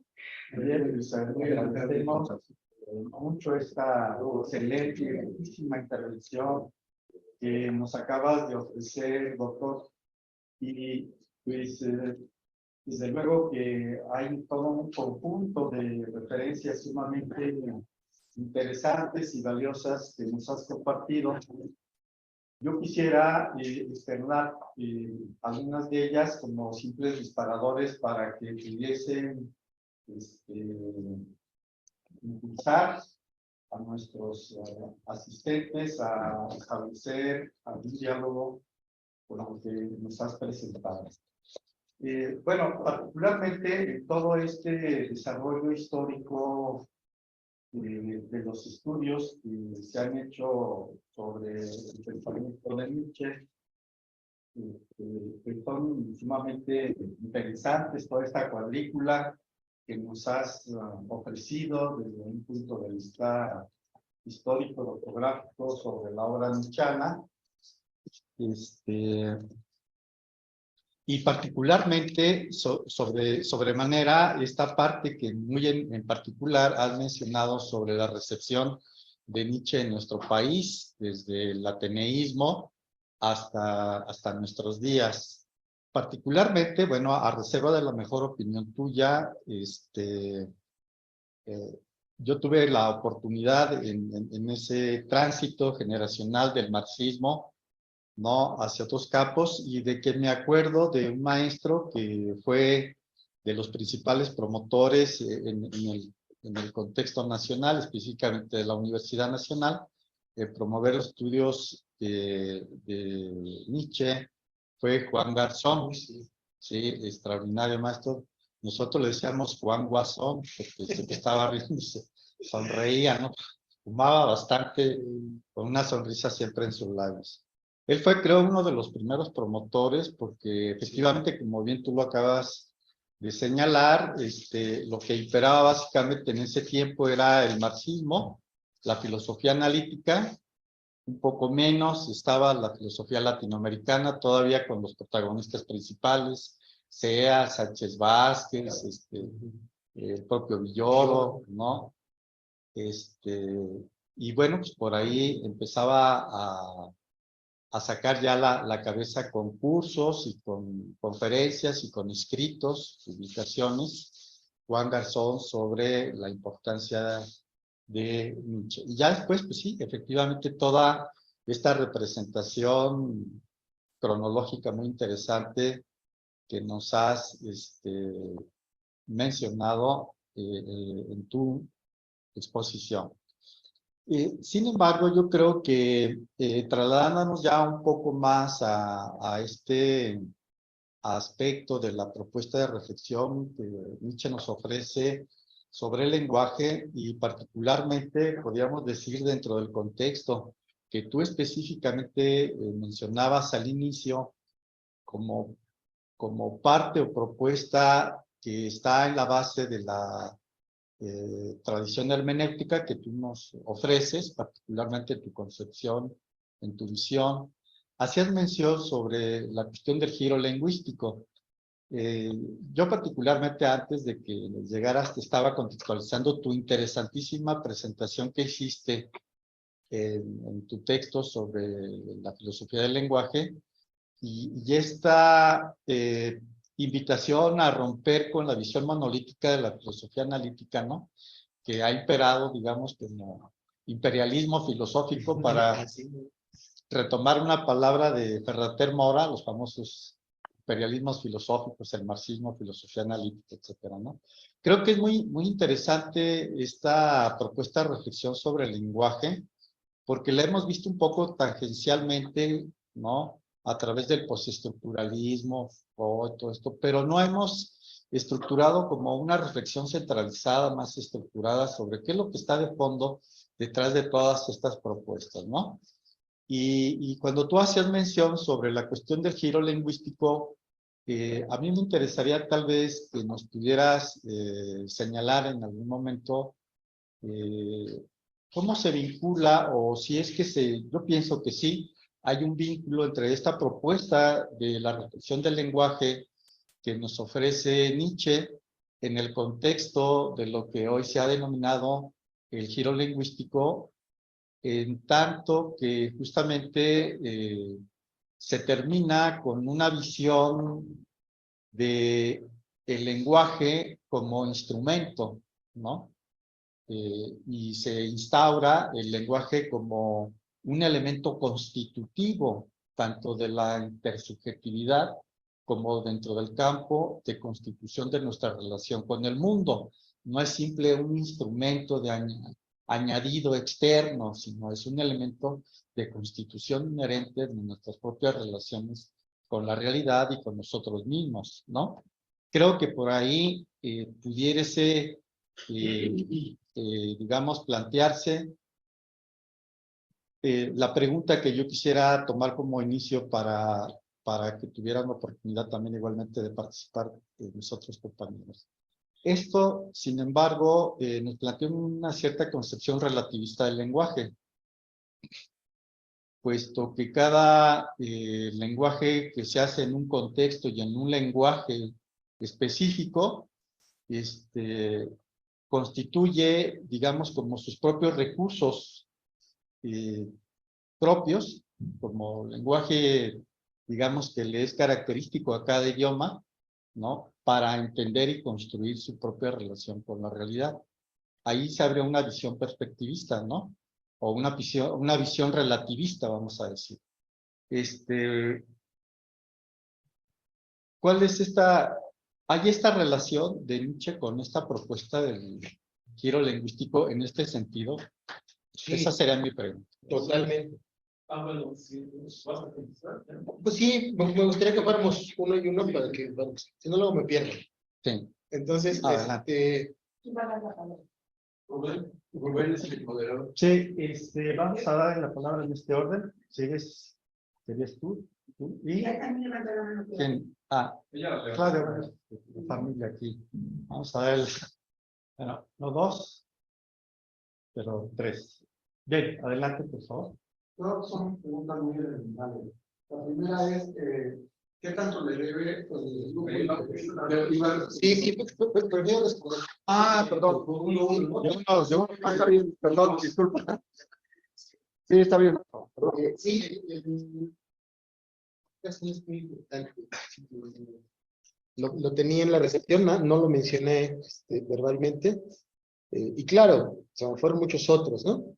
Pero sí, la misma Paulina Rivero reconoce mucho el trabajo que tuvo con Garzón y lamenta profundamente su temprana muerte, ¿no? Y que ya no pudo convertirse en la cosa que todos esperaban que se convirtiera, pero él fue muy importante. Quizá después Mercedes Garzón fue quien un poco retomó este mismo impulso para colocar a Nietzsche en otros registros, ¿no?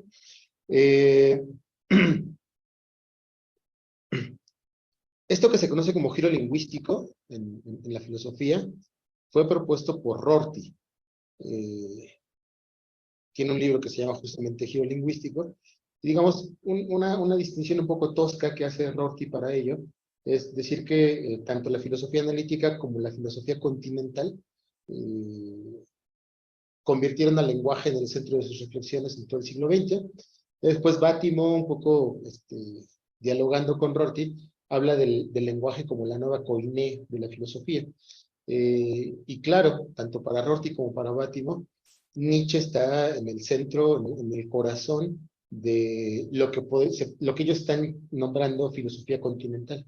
Y no obstante, yo creo que eso puede ser todavía un poquito más fino, porque no solamente es Nietzsche, ¿no? No solamente es Nietzsche y la hermenéutica, sino que también es Saussure y todo el postestructuralismo.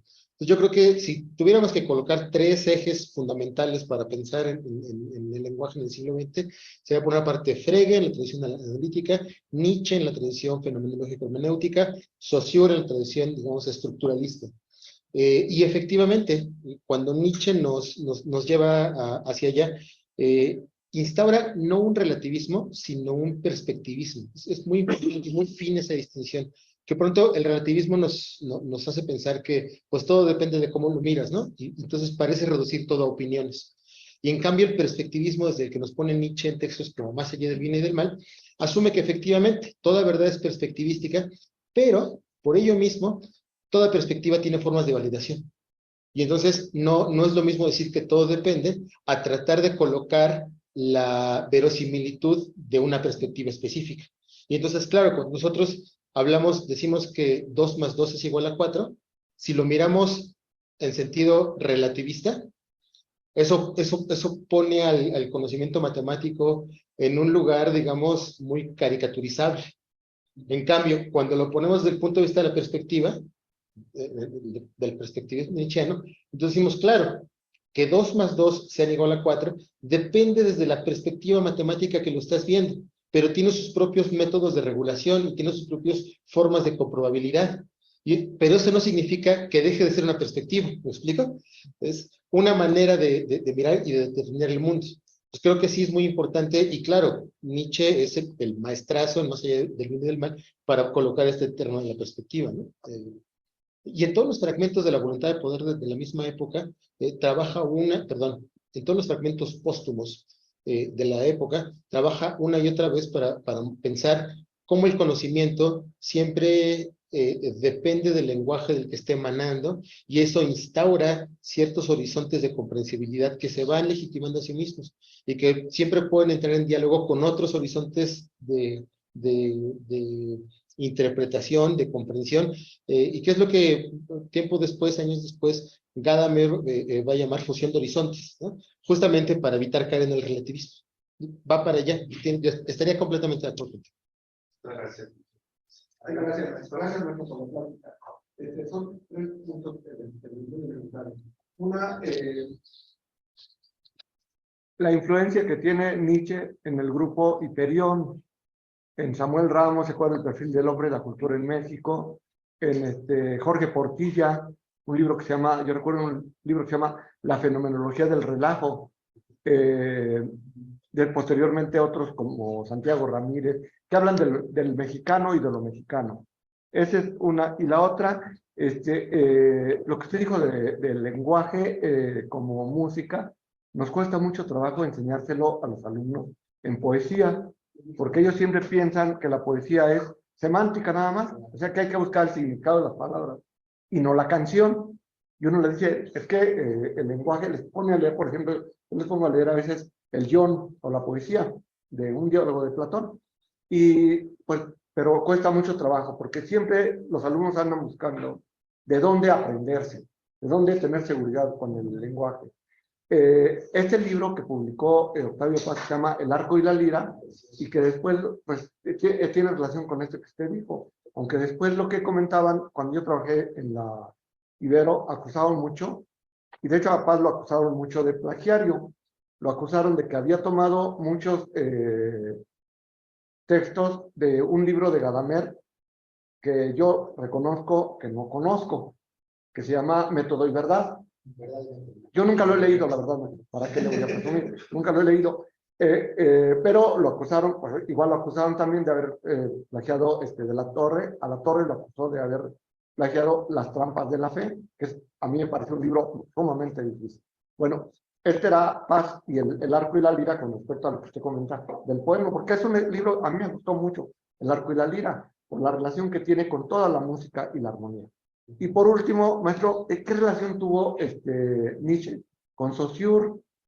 O sea, felizmente Saussure fue el primer libro de lingüística que yo leí en la facultad, y luego un alumno nos dijo, un maestro nos dijo, ya no lean a los estructuralistas, con Saussure les basta, porque todos los estructuralistas abrevan de Saussure y nada más que lo remodelan, lo tratan a su manera, pero el libro elemental es Saussure. Y efectivamente ahí viene mucho de lo que usted estuvo comentando ahorita, de la imagen del árbol y el árbol, y todos los paradigmas que se pueden hacer cuando uno oye árbol.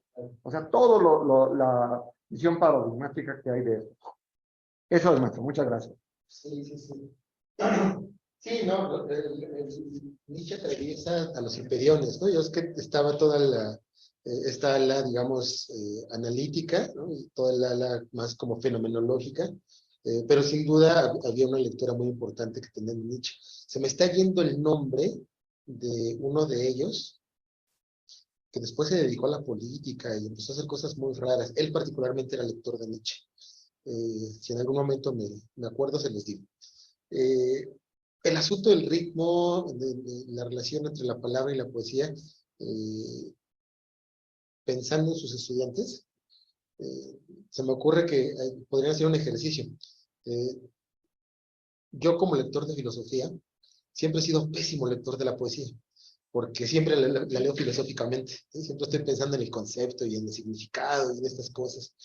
Entonces, viendo, no sé si han visto un documental que salió hace poco sobre, no sé si también está hablando de documentales, es como una recopilación de muchas horas de grabación de cómo elaboraron el álbum de Get Back de los Beatles. Me gustó mucho porque a mí particularmente, como siempre me he estado fijando en el significado de las cosas, le pongo mucha atención a las letras de las canciones. Y siempre trato de pensar qué quiso decir ahí, ¿no? ¿Qué significó esto, etcétera? Y hay muchas letras de los Beatles que nunca he entendido, porque son raras. Entonces, viendo cómo componían Get Back, justamente, vi cómo llega McCartney con una base, pues, y cómo todos empiezan a intervenir la canción, así poco a poco van sacando, y cómo empiezan a inventar una letra a partir de la música que ya tenían, y cómo de repente tenían una estrofa que decía una cosa, pero que musicalmente no les convencía cómo sonaba, y le pusieron otra, que no tenía sentido, era solamente porque sonaba mejor, porque acompañaba mejor el asunto. Entonces ahí entendí todo y dije, claro, no están buscando un significado, están buscando cantar. ¿No? Y justo, ¿no? Cuando uno lee el arco y la lira en voz alta, es como estar cantando, es una cosa maravillosa, ¿no? Creo que una referencia como esa les podría venir muy bien a los estudiantes para que vean de qué se trata fundamentalmente el asunto de la poesía, ¿no? Y efectivamente, Saussure y Nietzsche no se conocieron directamente.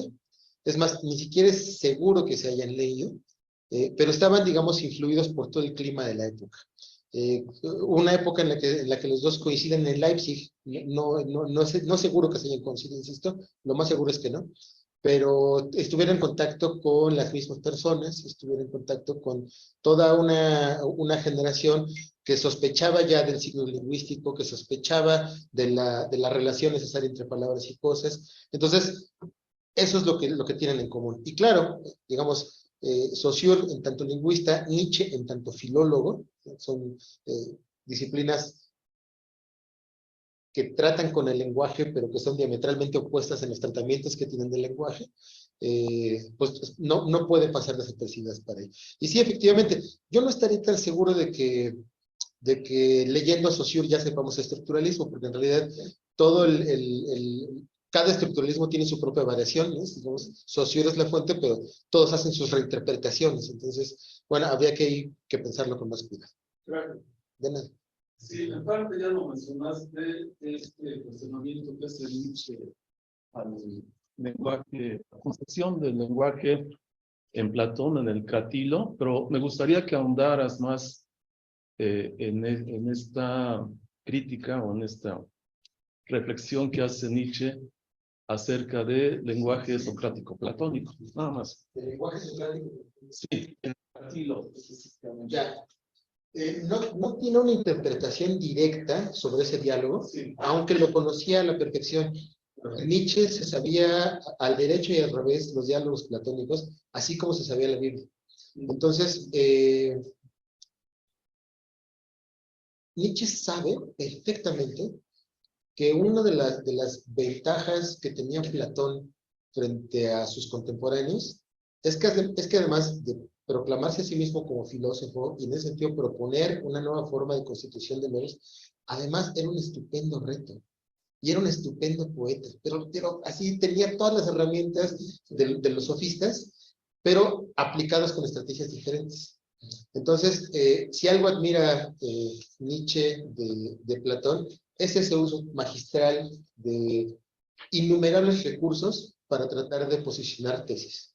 Ahora, lo que pasa específicamente en el Crátilo es que es un diálogo que a mí me gusta mucho porque es uno de esos diálogos aporéticos en donde no llega nada a Platón, pero sienta las bases para las discusiones de los siguientes siglos en torno al lenguaje, ¿no?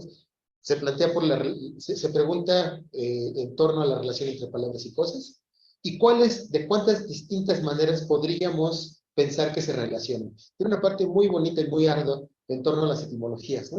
Entonces, en torno a cómo suenan las palabras con R y cómo esas palabras con R son rasposas, ¿no? Y entonces es bien entretenido colocarte en ese horizonte.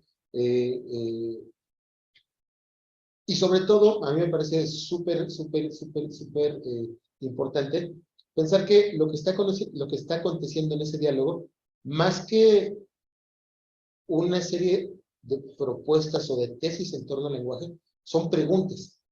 Son preguntas y en la elaboración de posibles respuestas, que el mismo Platón sabe que no llegan a ningún lado, pero que con el solo hecho de haberlas planteado, ya determinó a toda la tradición que le sigue, ¿no? Y yo creo que Nietzsche lo lee más o menos similar. Claudia. Aquí está, ¿verdad? No, yo Pero está muy bien trabajado esta parte del lenguaje. Yo no quería dejar pasar esta parte de la relación, el problema de la verdad y el poder. En relación a las situaciones que estamos viviendo hoy por hoy, aquí en nuestro país, ¿no? Y yo sí quisiera un comentario de parte tuya, porque es tan importante para la vida esta filosofía del lenguaje en cuanto al problema de la verdad. Tuvimos una charla hermosísima con Gonzalo, y todavía quedaron muchos temas muy interesantes, ¿no? Pero cuando hay una verdad histórica que se plantea como verdad única, y se pierde todo este concepto de verdad en lo que teníamos en la época de los griegos, y la vida, el Dionisio y el Apolo. Pero esta verdad que no hablamos meramente como una convención de vamos a ponernos de acuerdo y le vamos a decir a eso que está ahí, árbol, ¿no? Sino una verdad que se impone, que te pisotea, y que te domina, te mata, te extermina. Porque cuando tú dices otra cosa que no concuerda socialmente con una verdad única, y estamos en este país con temas de desapariciones, feminicidios, intolerancia, discriminación, violencia en todos los aspectos, ¿no? Entonces esta verdad pues está así como que a sangre. Y es nada más lo que me gustaría que comentaras, porque sí me parece muy importante esta parte, y porque hay muchas personas que nos acompañan que no son precisamente filósofos, y que están acá, por ejemplo, en la sala Zoom, y que a mí sí me gustaría que les transmitieras esta parte de la importancia del lenguaje para la vida, de la filosofía del lenguaje para la vida. Y muchas gracias. Muchas gracias, Claudia. Lo primero que tenemos que hacer es reconocer que el lenguaje no solo comunica. Es decir, que el lenguaje no solamente es un medio que transporta verdades o pretensiones de verdad, sino que el lenguaje está inmiscuido con muchísimas otras instancias de lo que podemos llamar vida, en el sentido de que el lenguaje, digamos, sí comunica, pero no solo hace eso. También expresa, pero sobre todo, también impone. Esto es algo que Gianni Vattimo ha trabajado mucho, en una buena parte de su proyecto filosófico. Hay un libro bellísimo que escribe con Santiago Zavala, que se llama Comunismo Hermenéutico, y en donde plantea cómo, lo plantea en otros libros, pero en ese libro lo hace muy bien, cómo Occidente está gobernado por algo que ellos llaman política de las descripciones. Es decir, que parecería que el tipo de ontología que nos hemos creado nos obliga a estar pensando siempre que todo lo que hacemos, lo hacemos con base en la verdad. Y se cree que la verdad es algo objetivo, algo que se puede describir, algo que está ahí y a lo cual tenemos acceso. Y dice Vattimo, lo primero tenemos que ver, y esto lo hace con base en Nietzsche, lo primero que tenemos que ver es que cuando creemos en esa objetividad y descriptibilidad de la verdad, es que instauramos una política que cree que la verdad está ahí, y que cree que la verdad puede ser alcanzada, y que cree que la verdad es una. Y entonces dice Vattimo, cuando hacemos eso, esa política de las descripciones se vuelve una política de las imposiciones, porque entonces todo lo que se hace por mor de la verdad. Y la verdad es lo que está ahí, lo que debe ser alcanzado. Y esa, digamos, verdad, es aplastante, es apabullante. Impone modos de vida, impone creencias, impone morales, impone verdades históricas, impone básicamente todo el mundo. Lo que hace la verdad es construirse el mundo. Y en ese sentido, tendríamos que ser capaces de reconocer que el lenguaje es el que nos está construyendo el mundo. Y entonces habría que pensar de cuántas formas el lenguaje y en qué sentido nos las está construyendo. Y qué estrategias tendríamos que crear permanentemente para hacerle frente a esas creaciones que ya no son inconvenientes y construir otras formas de hacer habitable este mundo. Eso es lo que tendría que decir ya muy brevemente. Pues, yo me regocijo cuando he venido a estas pláticas, es un deleite estar en esto, y claro, también es un deleite que uno se ponga a pensar un poquito más sobre lo que hace, ¿no? Actualmente yo me dedico, y ya tiene ratito, a enseñar física a estudiantes de prepa. Entonces, en ese asunto siempre está el reto de que ellos alcancen un cierto dominio del lenguaje de la física que corresponde a ese nivel. Y eso no es tan sencillo. Sobre todo cuando tenemos en contraparte que los antecedentes académicos, etcétera, ¿no? Y sumen en la pandemia, lo quieran. Pero estudios por ahí que se conocen acerca de la cantidad de palabras que, por ejemplo, utilizan los jóvenes con los cuales tratamos para comunicarse entre sí, que generalmente es un conjunto muy limitado de ellas, ¿no? Entonces, desde ese punto de vista, le sufre uno bastante con lograr que haya una apropiación de ese lenguaje. Sin embargo, yéndome a la perspectiva de la formación escolar, la intención desde cada una de las asignaturas, desde abajo, desde nivel preescolar hasta más arriba, los postdoctorados y todo esto, las tesis, pues la idea es ir rápidamente haciendo de múltiples lenguajes según la disciplina que cada quien agarra al sujeto que está aprendiendo, ¿no? O sea que de pronto, porque digo esto porque también existe en la misma enseñanza de la física una tendencia, una perspectiva de que en vez de que haya aprendizajes memorísticos bien criticados, yo mismo estoy con ellos, aceptándolos poquito, pero cuestionándolos también bastante, está la idea de una filosofía del descubrimiento, así se llama un tanto pomposamente, un método en el cual los estudiantes tendrían que llegar por sí mismos a las conclusiones que son principios físicos ya establecidos. Y sin embargo eso, el inconveniente principal que tiene es el tiempo y el compromiso del maestro y su interés de hacerlo eso, o bien, en contraparte, decir, bueno, pues yo voy y les escribo unas fórmulas en el pizarrón, cópienlas, oí este libro y se acabó. O sea, pero de alguna manera lo que estoy tratando de armar es que para que podamos en un momento dado, desde, por ejemplo, el conocimiento científico, establecer diferentes perspectivas, necesitamos, en el caso de la ciencia, esperar que aparezcan ciertas contradicciones muy fuertes que cuestionen el estatus de lo ya establecido. Y eso a veces viene de hechos empíricos, generalmente viene de ahí. Mientras que pienso que en el otro campo, en el campo de las ciencias sociales, por ejemplo, estas disrupturas, estas cosas vendrían pues desde asumir otros puntos de vista, desde un chispazo de que leí algo por ahí, dicen, ah, caray, esto va por otro lado, puede ir por otro lado, ¿no? Entonces, también dijéramos, si yo voy a hacer mi tesis en ciencias naturales de licenciatura o de posgrado, pues también me piden que piense algo diferente, que haga alguna contribución, y eso me dice, oye, asume otra perspectiva, busca y trabájale, y con eso le damos el banderazo, sales bien. Entonces, por ahí era mi comentario, cómo es que las diferentes perspectivas, según las ramas de la ciencia en las que estamos, como que surgen de manera diferente. Y yo no sé qué quieres comentar. Yo abordo, me gusta mucho abordar este tema de dos ejemplos muy concretos.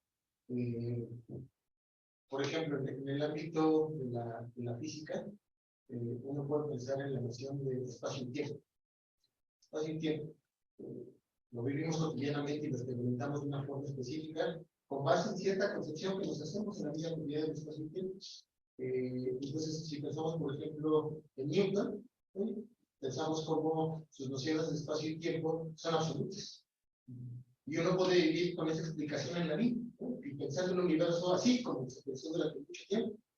Hasta que de pronto, efectivamente, hay una serie de hechos empíricos, pero también teóricos, que permiten mostrar que espacio y tiempo no necesariamente son absolutos, como muestra Einstein. Entonces tenemos una manera de mostrar cómo la perspectiva teórica desde la cual parte establecer un hecho empírico te posibilita una experiencia completamente distinta desde el punto de vista.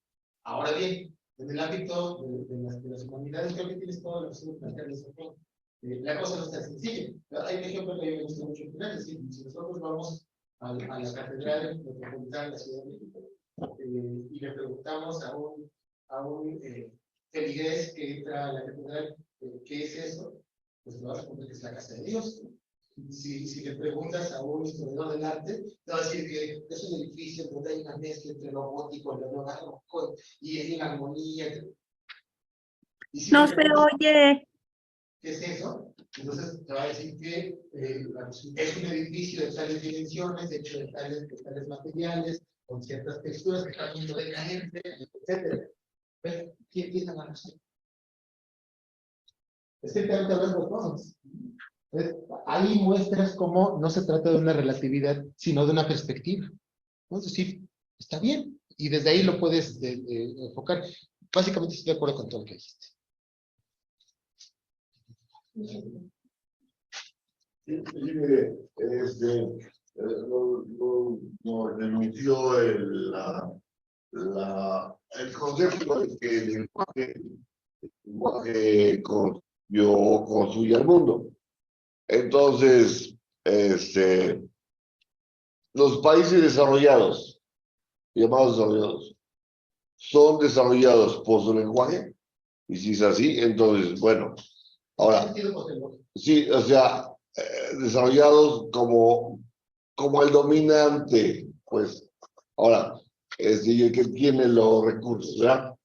Ahora, si eso es cierto, ¿verdad? Entonces, ¿podría un país subdesarrollado, con la adquisición de ese lenguaje, pasar de ser un desarrollado, un subdesarrollado, a un desarrollado?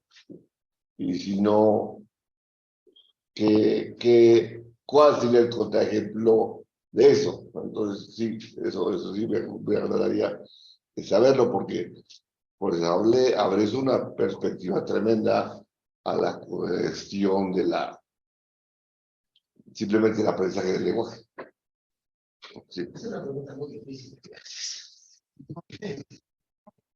Que no se puede contestar si no se más. Lo único que podemos decir así, de pronto, ya para no robar más tiempo, Es que, claro, el lenguaje es muy importante en la construcción del mundo, pero no es lo único. Es decir, la primera parte de la respuesta que se me ocurre es que efectivamente tienes razón en el planteamiento en torno a que hay ciertos lenguajes que se imponen, y hay que pensar, por ejemplo, en el predominio que durante décadas ha tenido el inglés en el mundo, ¿no? Porque los países tenemos toda una serie de políticas para aprender inglés como segundo idioma. Y desde esa perspectiva, uno podría decir inmediatamente, sí, ¿no? Uno podría creer ingenuamente, sí, si adquieres el idioma, entonces tienes la posibilidad de acceder a esa posición desde la cual se construye y se domina el mundo. Ahora, la cosa es que no es tan sencillo, porque además de un lenguaje, pues hay una política, pero sobre todo hay una economía que está ahí sustentando ese dominio también, ciertas prácticas, ¿no?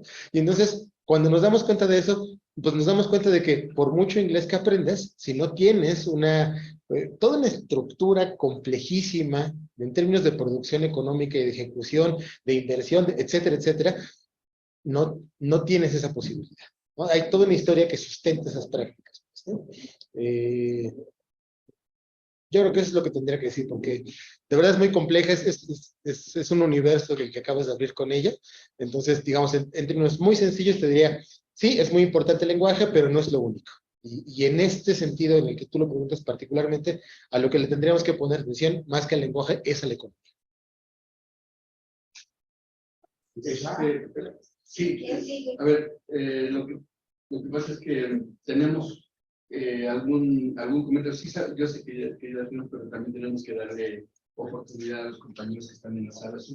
Entonces, doctor, estamos en esto. Es que sí ha habido algunos comentarios y algunas preguntas. No sé, le volvería a preguntar a Gerson si pudiera plantear su pregunta de manera directa. A ver qué nos cuenta mientras nos contesta Gerson. Comentar algunas cosas. Ok, dice, si de algo sirve para recordar el dato de la mención de Brandes en Ecoeomo, está en el párrafo 4 del capítulo del caso Wagner. Susana Mestiza nos dice, hay un libro muy hermoso que explica muchas de las características de los dioses griegos y cómo influyen en los arquetipos de vida, se llaman Las bodas de Cadmo y Armonía de Roberto Calazo. Gerson nos dice, incluso decía en la Gaia Ciencia que los griegos no asistían a la tragedia para una catarsis de las pasiones como pensaba Aristóteles, sino para ir a observar el hecho, digamos, sobrehumano o antinatural de la racionalización lingüística, primeramente de lo irracional. Más adelante, Aida Carrillo nos dice, gran cierre de su discurso, doctor, abre una puerta a la esperanza. Y Gerson hace una pregunta, a ver, déjeme ver si nos dice, está en el trabajo, dice que no podría participar, pero bueno, leo la pregunta rápidamente. Dice, un comentario y una pregunta. El uso del lenguaje Nietzsche indudablemente está muy lejano al uso kantiano. Está queriendo hacer un uso más corporal, más pulsional del cuerpo mediante el lenguaje. Por eso es que quiere imitar la música, la poesía y la retórica. Quiere hacer del lenguaje, como decía él mismo, un lazo mágico, el medio incluso de argumentación, de convencimiento, de transformación, de expansión de la voluntad y de la experiencia. Con todo esto rompe mediante su narrativa la barrera entre lo descriptivo y lo prescriptivo.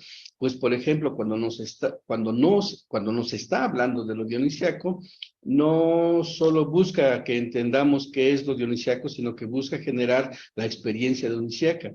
Busca hacernos dionisiacos. Incluso pensando desde aquí, podríamos criticar algunos estudios nietzscheanos donde la retórica no tiene un papel fundamental en el discurso. Incluso muy a propósito de la ponencia de la novela de Nietzsche del miércoles, podríamos decir que faltan o serían pertinentes estudios literarios retóricos de Nietzsche. Pregunta, ¿te parece que podríamos hablar de un uso ético del lenguaje en Nietzsche en tanto medio de comunicación y convicción pasional? Ahí está. Wow, pues estoy de acuerdo con todo lo que dicen todos. Ok. Habría que hacer dos precisiones con Gerson. La primera es que efectivamente la crítica nietzscheana sobre el lenguaje está alejada del trabajo kantiano, pero solo porque es demasiado cercana a ella. Es decir, yo tengo la hipótesis de que Nietzsche es un kantiano radical y escéptico. Y justamente lo que hace él es dudar del lenguaje como no dudó Kant. Pero en el fondo está acercándose a su forma crítica en la medida en la que está tratando de pensar en las condiciones de posibilidad, pero ya no solo de un conocimiento verdadero, las condiciones de posibilidad incluso de eso que llamamos como verdad. Digamos que Nietzsche ve kantianamente a Kant. Y desde ahí es que se vuelve posible toda esta asunción de la pasionalidad, de la corporalidad, también como condiciones de posibilidad del propio lenguaje. Y con respecto a la pregunta, ¿cómo era? ¿Me la puedes repetir? Sí, la vuelvo a abrir. Dice, pregunta, ¿te parece que podríamos hablar de un uso ético del lenguaje Nietzsche en tanto medio de comunicación y convicción pasional? Yo creo que más que ético es político. Todo el horizonte ético está dado por cierta interpretación de Nietzsche es como de los 70 al 90, a los 90, en donde se pensaba mucho en términos de voluntad, de pulsión, de instinto, de superhombre, toda esta interpretación, digamos, voluntarista, ¿no?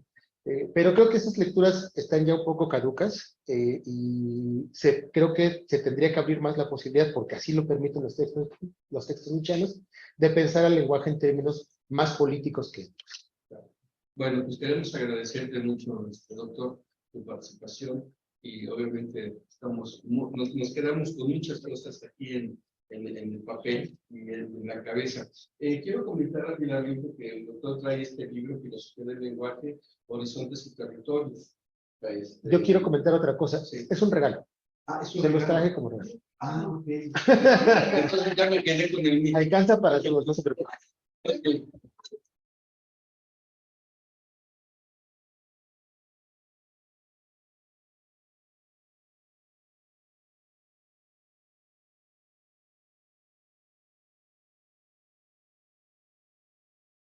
Ok.